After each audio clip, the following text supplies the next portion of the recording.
Association des joueurs, Daniel Richard en compagnie de Marc Denis et Bruno Gervais. Les gars, un petit peu plus tôt ce matin, on a appris que le Canadien congédiait son entraîneur de gardien de but dans la LNH, Éric Raymond. C'est Marco Marciano qui était avec le Rocket qui s'en vient par intérim à Montréal. Marc, je commence avec toi. Premièrement, es-tu surpris de voir cette décision-là? Et dans un deuxième temps, c'est difficile de pas, tu ne seras peut-être pas d'accord avec moi, c'est difficile de ne pas voir un lien assez clair entre le congédiement d'Éric Raymond et les performances de Samuel Montembeault. Est-ce que tu fais ce lien-là aussi? Est-ce que tu es surpris de voir cette nouvelle-là ce matin? Ben, surpris dans une mesure aussi rare qu'on voit ce genre de geste posé en plein milieu d'une saison. C'est vrai que les Highlanders l'ont fait également. Mathieu Dash, c'est un des gestes qu'il a posé plus tôt cette saison chez les Highlanders. Ça arrive maintenant chez les Canadiens. Bon, mes premières pensées, c'est sûr que c'est envers Éric Raymond. Éric Raymond a quand même eu son mot à dire dans le fait que Samuel Montembeault devienne, après avoir été réclamé au balotage, un gardien de but qui amène une équipe en série. C'est quand même pas rien. Éric Raymond a beaucoup d'expérience dans le domaine aussi, mais Marco Marciano tout autant. Et tu fais le lien avec Samuel Montembeault. Moi, je fais le lien avec les gardiens tout court, là. Les gardiens n'ont pas à faire les performances nécessaires depuis le début de la saison chez le Canadien. On n'a pas obtenu 50 de départ de qualité ni du côté de Fowler, ni du côté de Montembeault, ni du côté de Dobèche, même avec son match d'hier depuis le début de la saison. C'est pas une opinion, ce sont des statistiques. Donc, quand on regarde tout ça dans son ensemble et qu'on ajoute à tout cela le fait que lorsque les joueurs arrivent, les gardiens reviennent ou arrivent de Laval, sous l'enseignement de Marciano, ils performaient très, très bien, semblaient avoir une structure bien intégrée. Il y a aussi le fait que, comme tout emploi dans le monde des entraîneurs, il y a une date de péremption, il y a une date d'expiration, la voix doit être importante. Et j'ai envie de dire que c'est une décision qui vient du côté de l'organisation pour tenter de fouetter une position qui a besoin d'un redressement. Alors voilà, moi je pense que c'est une décision qui a certainement été réfléchie. On n'a pas l'habitude de changer de coach allègrement du côté de Kent Hughes et Jeff Gorton. Et maintenant, ben, c'est au tour de Marco Marciano de faire le boulot du côté du Canadien. Mais j'ai hâte de te parler de la relation entraîneur des gardiens-gardiens parce que c'est comme rien d'autre que je connaisse dans le sport professionnel. Il n'y a pas d'autre sport pour moi où un entraîneur est responsable de si peu d'athlètes et a un rôle complètement différent du reste du personnel d'entraîneur qu'un entraîneur des gardiens. Je poursuis avec toi, Bruno, je vais aller avec toi après. Comment se sentent, parce que tu as été gardien de but dans la Ligue nationale pendant plusieurs années, comment se sent Samuel Montembeault, comment se sent Jakub Dobèche ce matin quand tu apprends? C'est pas un joueur sur 18 qui est responsable du départ, puis je dis pas qu'ils sont responsables, là, mais qui fait face au départ de l'entraîneur-chef. Là, c'est deux gardiens qui travaillaient avec l'entraîneur-chef. Comment eux se sentent ce matin? Il y a un petit peu de culpabilité, j'imagine, même si c'est pas directement de leur faute. Marc, vas-y. Ben, ouais. Tu sais, Dan, je suis pas capable de répondre à cette question-là. Je vais donner un C'était-tu pas? exemple. Moi, j'ai vécu deux situations, puis j'ai eu pendant 6 ans Rick Wamsley, par exemple, à Columbus. Avant ça, au Colorado, il n'y avait pas d'entraîneur de gardien. J'ai eu Rick Wamsley pendant 6 ans à Columbus, puis je me serais senti coupable, je me serais senti mal, j'aurais été dévasté s'il avait quitté. À Tampa, j'aurais aimé qu'on procède à ce genre de changement-là. Puis pourtant, aujourd'hui encore, je vois Jeff Reese, qui est encore entraîneur des gardiens de la Ligue nationale de hockey, puis il doit faire de bonnes choses. Fait que c'est très, très difficile à dire parce que c'est justement, tu peux pas l'analyser comme tout autre geste. C'est très difficile. Puis aujourd'hui, là, je suis convaincu qu'on va entendre une tonne de balivernes sur toutes les plateformes. Parce que quand tu n'as pas été gardien dans la Ligue nationale de hockey, quand tu n'as pas eu ce lien-là avec un entraîneur, c'est complètement différent. Le gars est là pour t'accompagner. Il est là pour prendre ta partie aussi devant le personnel d'entraîneur. Il y a un lien avec la haute direction, mais pas tant que ça non plus. Il doit s'assurer que le reste de l'équipe aujourd'hui est préparé à affronter le gardien de but adverse, mais il doit surtout s'assurer que les bonnes décisions sont prises pour l'état d'esprit d'un athlète à travers un concept d'équipe.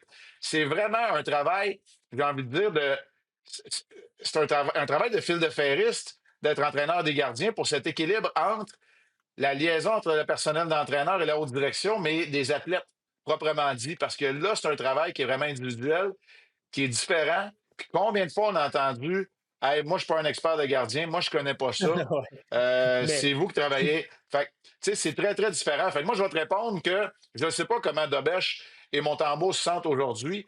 parce qu'ils ont des relations avec les deux, avec Éric Raymond et avec Marco Marciano. Puis moi, je peux juste te dire que des deux entraîneurs de gardiens que j'ai eu le plus longtemps dans ma carrière, il y en a un que j'aurais été dévasté, puis l'autre, j'aurais été content si on avait posé le Ouais. geste. Bruno, je poursuis avec toi. Ça reste que le sport professionnel, c'est un monde cruel. Oui, puis Marc l'a dit, les gardiens ne répondent pas aux attentes en ce moment, c'est statistique. Ceci étant dit, Éric Raymond est arrivé au début de la saison 2021-2022, au moment où Samuel Montembeault a été acquis via le ballottage. Je ne sais pas si tu vas être d'accord avec moi, Bruno, mais je ne pense pas qu'il y a beaucoup de monde qui pensait que Samuel Montembeault allait atteindre le niveau qu'il a atteint au moment, quand il est arrivé avec le Canadien. Ça doit être. Éric Raymond doit avoir une part de responsabilité aussi là-dedans. Et puis, tu es pratiquement aussi bon que ton dernier match, finalement. Là, c'est un peu ça que ça veut dire quand on congédie un entraîneur ou un entraîneur de gardien. Ben, comme Marc a dit, tu es engagé pour être remercié à un certain point. Il y a une date limite à tout ça. Dans le cas d'Éric Raymond, tu l'as dit un peu à ta façon, mais c'est What have you done for me lately? Qu'est-ce que tu as fait pour moi dernièrement? Des fois, dans le monde du sport, au niveau des entraîneurs, il y a beaucoup de bien là-dedans. Est-ce que tu te retrouves à un moment où tu veux... Parce que chaque gardien ou chaque athlète a une courbe de développement complètement différente. Puis quand tu arrives à un entraîneur des gardiens qui est spécifique, comme Marc le disait, tu as deux, des fois trois gars dans certaines situations, mais tu es vraiment proche d'eux dans des courbes de progression différentes, dans des façons de travailler différentes, le fait que ces joueurs-là, quand ils arrivent à la Ligue nationale, c'est parce que c'est déjà des excellents gardiens. Fait que comment tu viens peaufiner un peu de leur jeu tout en gardant l'aspect mental qui est primordial, qui est très important pour un athlète, mais qui est encore plus important pour un gardien. Mais ça, c'est très délicat, puis c'est très difficile à quantifier, puis à savoir, bon, est-ce que c'est la bonne chose, est-ce que ça va fonctionner? Puis tu es tout le temps un peu dans l'incertitude. De poser un geste du genre pendant une saison régulière, peut-être que, tu sais, d'aller...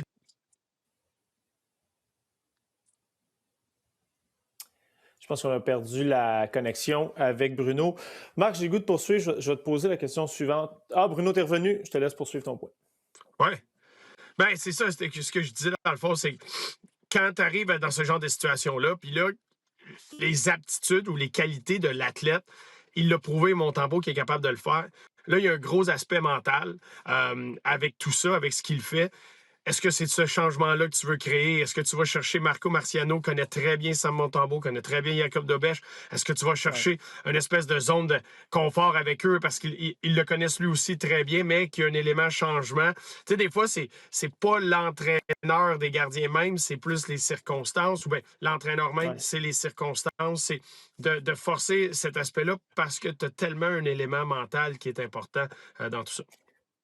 Marc, tu l'as dit, un entraîneur de gardien travaille avec, en temps normal, 2 gardiens de but. Est-ce qu'il y a un moment où, tu sais, c'est pas juste dans le monde du hockey professionnel, là, je veux dire, dans les gens qui nous écoutent, quand ils ont un nouveau patron, il va y avoir une période où est-ce que, tu vois, on se tient peut-être les fesses un petit peu plus serrées. Est-ce qu'il peut y avoir une zone de confort qui s'installe autant du gardien envers son coach que du coach envers son gardien et qu'à un certain point, juste d'être moins confortable, ça peut, surtout pour les gardiens, là, ça peut faire du bien? Non. Il faut absolument qu'il y ait cette zone de confort-là. Il faut qu'il y ait une relation de confiance. OK. Il y a pas d'autre façon de faire. Il n'y a pas.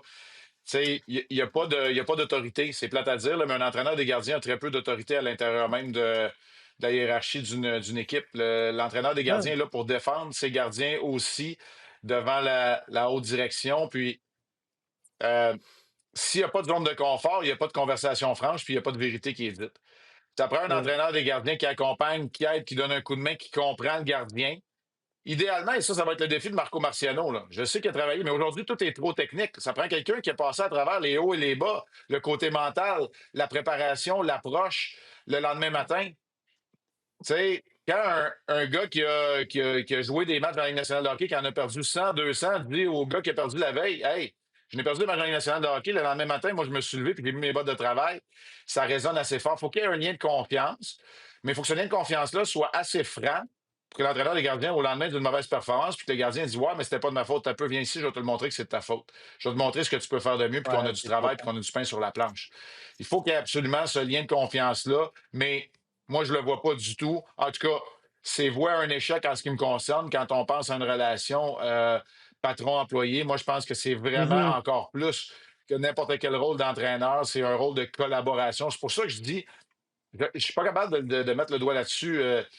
Bon, peut-être un entraîneur de batteurs dans la NFL, même un entraîneur des lanceurs a sous sa Ouais. responsabilité une dizaine, une douzaine de lanceurs qui ont tous des responsabilités différentes entre les partants, Mhm. les releveurs, etc. Alors que l'entraîneur des gardiens, c'est vraiment pas mal plus pointu comme relation, puis comme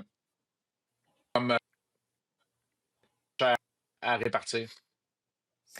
Bruno, comment ça se passe? Je suis curieux de savoir. Tu sais, les joueurs, là, je te parle des joueurs de position, sont plus ou moins concernés. Je sais qu'il y a, exemple, un Nick Suzuki va aller voir l'entraîneur des gardiens pour peut-être connaître les tendances du gardien adverse, mais je veux dire, il travaille beaucoup plus avec les gardiens. Ça se passe comment? Ça se passe comment dans le vestiaire un matin? Après un entraînement, les gars en parlent, les gars trouvent ça dommage, les gars ont une opinion là-dessus ou pas tant parce qu'ils sont pas tant concernés. Ça ressemble à quoi l'ambiance ce matin d'après toi? Ben, le côté, la réalité, c'est que tu n'as pas le choix de continuer d'avancer. Le Canadien est en préparation pour affronter, je sais pas, je veux pas choquer personne, mais les Nordiques ou l'Avalanche, mais affronter le Colorado. Nathan McKinnon qui s'en vient. Il faut que tu te concentres sur ce match-là. C'est certain. Mais pour c'est que quand tu as quelqu'un qui va perdre son emploi dans le milieu sportif, tu sais, comme ça, ou ben même dans à peu près toutes les sphères, c'est qu'il y a du négatif, il y a un échec, il y a des attentes qui n'ont pas été atteintes, puis tout le Ouais. monde a une part responsable de ça. Tu peux pas pointer du doigt une personne. Fait que tout le monde, ce matin, quand tu t'entends cette nouvelle-là, tu sais, c'est sûr que ça va faire une petite onde de choc à tout le monde. Puis tu disais, oui, il travaille très près des gardiens, c'est sûr. Mais Ray Raymond était de tous les voyages, se promenait avec les joueurs, Ouais, tu c'est ça. tisses des liens avec ces entraîneurs-là. Je me rappelle très bien qui étaient les entraîneurs de gardiens partout où on est passé. Puis French Jean qui était avec le Lightning de Tampa Bay, Mm. Soddy qui était avec les Islanders de New York. Tu développes des relations avec ces personnes-là, ces individus-là qui ont un bagage hockey, que c'est pas rare que tu as des conversations avec eux, puis tu peux tisser des liens avec eux. Fait, c'est certain que c'est un membre de la famille du Canadien avec qui tu as commencé la saison. Tu vas tisser tes liens, tu passes tellement de temps, c'est quelqu'un que tu côtoies à tous les jours, tu vois à tous les jours, même si c'est des petites conversations de surface, ou des fois, tu vas en avoir des un peu plus approfondies, mais c'est quelqu'un de la famille qui, là, lui, se fait mettre à la porte, que c'est terminé pour lui. Fait que c'est Ouais. sûr que ça a un effet sur tout le monde. T'as pas le choix de pas, de mettre leur meilleur pied de l'avant puis de continuer. La majorité, ben, tout le monde connaît bien Marco Marciano dans cette situation-là. C'est pas quelqu'un qui Mhm. arrive de l'extérieur. Mais là, au moins, tu as une transition qui est dans un visage familier pour continuer. Mais ça va avoir un effet. Puis quand tu es un groupe de leadership, puis Marc, j'ai hâte de t'entendre là-dessus, mais un groupe de leadership, quand ça arrive, c'est un peu un miroir que tu as dans le visage. Puis tout le monde, il faut qu'il jette un petit coup d'œil et dire, gars, c'est pas juste Sam, c'est pas juste Daubèche, c'est pas juste Fowler, c'est pas juste les gardiens, c'est l'ensemble de l'œuvre. Qu'est-ce qu'on peut faire parce qu'on veut pas perdre un autre membre de cette famille-là? Fait que ça, c'est sûr que tu as cette vague-là dans le vestiaire ce matin. Oui, mais Marc, Bruno, tu as je tellement suis raison parce que vas-y. c'est la clochette d'avertissement. Tu sais, c'est la clochette d'avertissement parce que là, dans le vestiaire, c'est pas compliqué, là. Là, tu te regardes à gauche, à droite, puis tu te dis, OK, la prochaine fois, ça sera pas l'entraîneur des gardiens, là. La prochaine fois, ça va être un membre de l'équipe. Ça va être un gars qui est assis à gauche, qui est à droite. Ça va être un gars avec qui je vais à la guerre à tous les soirs. Ça va être, il va y avoir des répercussions si on n'est pas plus solide défensivement, si on n'est pas meilleur en infériorité numérique, si on n'aide pas nos gardiens. Puis ça, tu veux pas que ça arrive. Quand je dis ça, je veux pas prendre le congédiement d'Éric Raymond à la légère parce que moi, je pense à lui surtout et avant tout.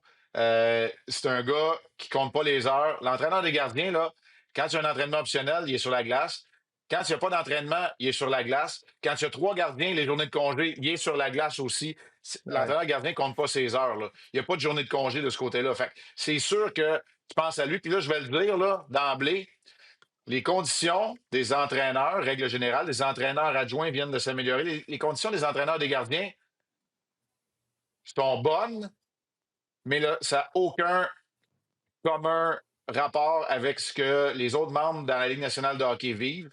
Fait que pour que ces gars-là vivent de leur Ah ouais, art et OK. de leur passion surtout, là, j'ai connu très bien, parce que c'est un peu mon monde, des entraîneurs des gardiens qui, tu sais, je nommerai pas d'endroit, puis je nommerai même pas de date, mais je veux dire, dans la Ligue nationale de hockey, dans des organisations très connues dans la dernière décennie qui ont fait ça pour 35 000 par année. Fait que, tu sais, Oh! Puis quand je vous le dis, là, c'est oui, exact. Ah ouais. C'est pas, ça n'a pas de commune mesure. Ça s'améliore tranquillement.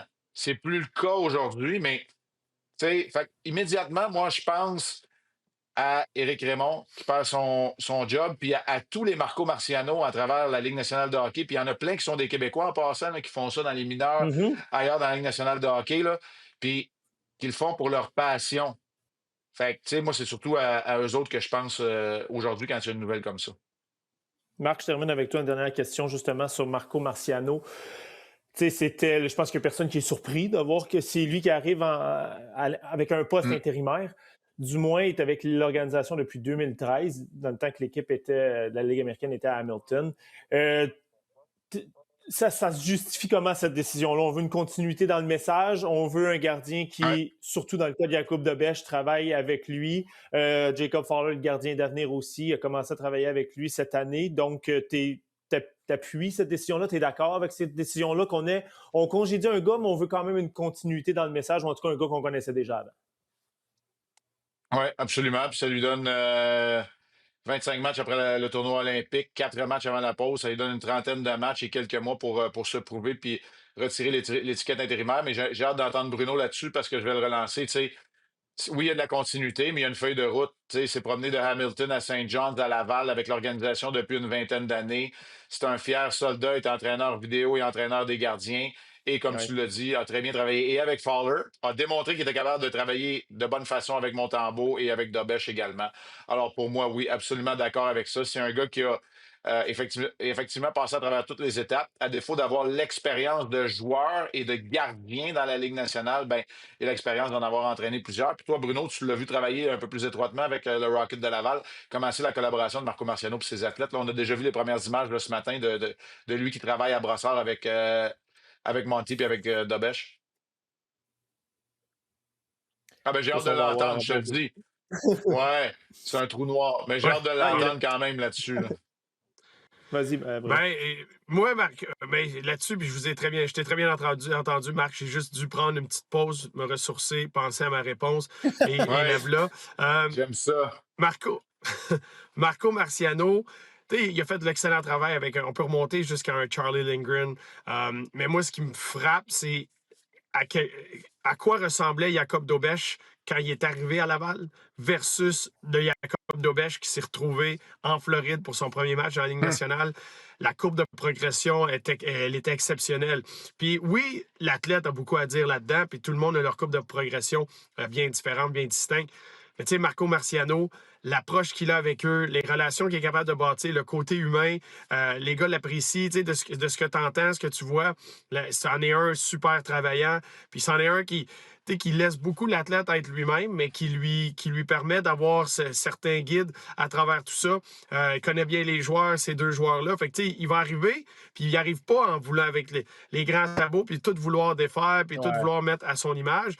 Non, c'est vraiment de, hey, qu'est-ce que je peux faire pour t'aider? Ça va être quoi l'outil que je peux t'amener? Qu'est-ce qu'on peut faire pour travailler sur te sentir bien, te sentir confiant, te sentir gros? Il connaît très bien ces gardiens-là. Tu l'as dit, il y a une belle feuille de route de celui qui a pris le chemin peut-être un peu plus long, mais qui a fait ses preuves, qui a eu plusieurs athlètes différents, qui a eu toutes sortes de situations. Et son bagage, lui, il a été le chercher comme entraîneur des gardiens. Avec ça, c'est un angle, d'une certaine façon, qui pourrait l'aider à arriver avec les deux gars qui sont là, faire, tu sais, tout oublier un peu ce qui s'est passé avant, parce que, veux pas, le Canadien est en séries éliminatoires. Tu sais, tu te retrouves pas avec une équipe qui est 10 points en arrière de tout le monde, qui est hors des séries, que là, les deux gardiens ont peur pour pas se faire échanger ou qu'il y a quelqu'un qui s'en vient. C'est, hey, vous avez trouvé des façons de gagner des matchs, c'est pas optimum. On fait un petit changement, on veut améliorer ça, voici ce qu'on peut faire, puis c'est pas de tout changer. Fait que je pense que ça va être intéressant de voir Marco Marciano arriver, puis tu l'as dit, tu sais, lui, il a travaillé avec Fowler, il a vu Fowler monter, il a vu Fowler revenir, il a travaillé avec Dobèche avant qu'il monte, il a travaillé avec Montembeault par moment. Il connaît très bien cette situation-là, puis il sait peut-être un petit peu déjà, bon, ben c'est quoi l'angle que je vais amener, au lieu d'avoir quelqu'un qui Assurément. arrive complètement à l'extérieur avec du nouveau qui peut-être, lui, veut plus implanter ses façons de faire immédiatement. Puis ça peut être un peu plus dur pour l'athlète. Surtout dans la situation où le Canadien est en ce moment en bonne position pour participer aux séries. Les gars, on va voir comment tout ça va se déployer. Prochain match du Canadien jeudi contre l'Avalanche du Colorado. Merci beaucoup d'avoir pris le temps. On s'en parle la semaine prochaine. Salut Dan, salut Bruno.